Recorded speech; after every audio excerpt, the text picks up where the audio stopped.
Hello friends, आज हम एक रिसर्च के बहुत ही इंपॉर्टेंट टॉपिक के बारे में पढ़ेंगे, hypothesis.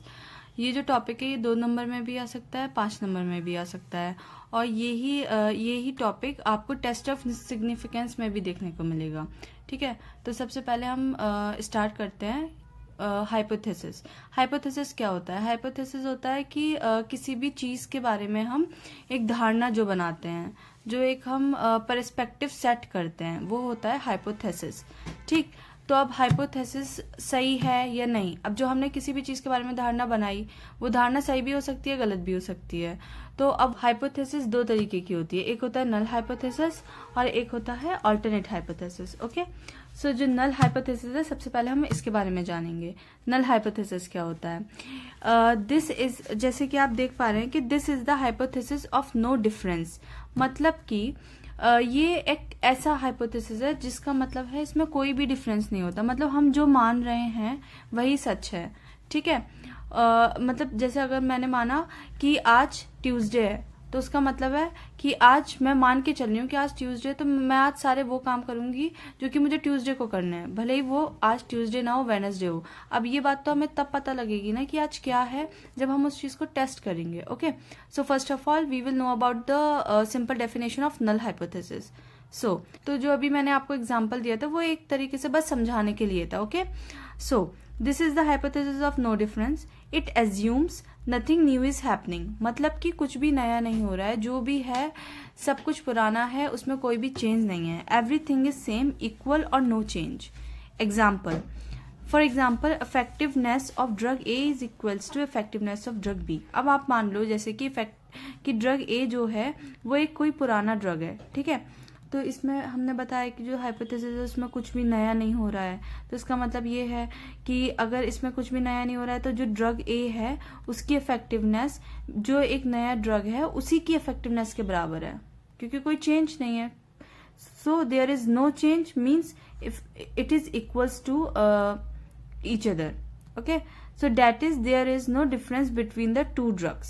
Okay, because it is the hypothesis of no change, so there is no difference between the two drugs. We always starts by assuming the null hypothesis is true. आप कभी भी कोई भी test conduct कराते हो तो वो हमेशा ऐसे स्टार्ट होता है कि हम सबसे पहले नल हाइपोथेसिस लेते हैं और ये मानते हैं कि नल हाइपोथेसिस इज सच है, मतलब null hypothesis is true. Okay, so we always start by assuming the null hypothesis is true. अब ये जो मैंने ब्रैकेट में लिखा है ये आपको सिर्फ समझाने के लिए कि इसका मतलब है जो हम मान रहे हैं हाइपोथेटिकली वो सही सच है, कुछ नहीं अंतर है उसमें। ओके, तो ये तो हो गया नल हाइपोथेसिस। अब हम पढ़ेंगे next, which is called alternate hypothesis. So there are two type of hypothesis. First is null hypothesis and second is alternate hypothesis. Alternate hypothesis को हम H1 या HA से भी डिनोट करते हैं। Okay, so this is the opposite of null hypothesis. ये null hypothesis की just opposite है और इसका एग्जिस्टेंस तब आता है जब नल हाइपोथेसिस रिजेक्ट हो जाती है। अब आप लोग मुझे बताइए कि जैसे मान लीजिए कोई भी हमने चीज ली तो उसका ऑल्टरनेटिव मेथड हम कब अप्लाई करते हैं? हम उसका ऑल्टरनेटिव मेथड तब अप्लाई करते हैं जब वो चीज़ फेल हो जाती है। सो नल हाइपोथेसिस के फेल हो जाने पर हम ऑल्टरनेट हाइपोथेसिस को अप्लाई करेंगे यहाँ पे, तो इसलिए उसका नाम है alternate hypothesis, because it is an alternative method which is applied when the null hypothesis get fail. So this is the opposite of null hypothesis. It assumes there is a difference or change. इसका मतलब होता है कि उसमें difference है या change है। अब जाहिर सी बात है नल हाइपोथेसिस कब रिजेक्ट होगी? नल हाइपोथेसिस का मतलब था कि उसमें कोई भी चेंज नहीं है। जब अब आप टेस्ट करोगे अगर इसमें कोई चेंज आ जाता है तभी तो नल हाइपोथेसिस रिजेक्ट होगी। तो जब नल हाइपोथेसिस रिजेक्ट हुई तो इसका मतलब उसमें चेंज आया, इसलिए वो नल हाइपोथेसिस रिजेक्ट हुई। तो अब जब वो रिजेक्ट हो गई तब ऑल्टरनेट हाइपोथेसिस एक्सेप्ट हुई। Okay, so it assumes there is a difference और change. It is a hypothesis that is being accepted by the researcher in the event of rejection of null hypothesis. Okay, so in simple words, null hypothesis का मतलब होता है कि वहाँ पे कोई भी चेंज नहीं होता है और जब हम टेस्ट करते हैं तो अगर हमें मिलता है कि हाँ भाई यहाँ पे कोई चेंज है तो वो रिजेक्ट हो जाती है, मतलब जो हमने माना होता है वो गलत हो जाता है। अब जब गलत होगा तो हम उसका एक ऑल्टरनेटिव मेथड को एक्सेप्ट करेंगे। तो वो जो ऑल्टरनेटिव मेथड है जिसको हम एक्सेप्ट करेंगे उसको बोलते हैं ऑल्टरनेट हाइपोथेसिस। ओके, तो ऑल्टरनेट हाइपोथेसिस कब एक्सेप्ट हुई थी? जब हमें कोई चेंज मिला था।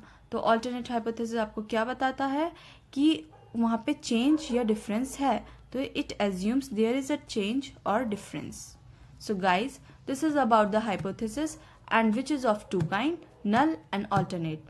So ये एक बहुत ही ब्रीफ वीडियो थी हाइपोथेसिस के बारे में। अगर आपको इसके बारे में कोई भी डाउट हो या आपको नोट्स से रिलेटेड कोई भी इशू आ रहा हो तो आप मुझे कमेंट करके पूछ सकते हैं। और एक बार मैं आपको दिखा देती हूँ ये इसका क्लोज व्यू, जिससे कि अगर आपको नोट्स बनाने हो या नोट डाउन करना हो तो आप इजीली कर सकें। Thank you.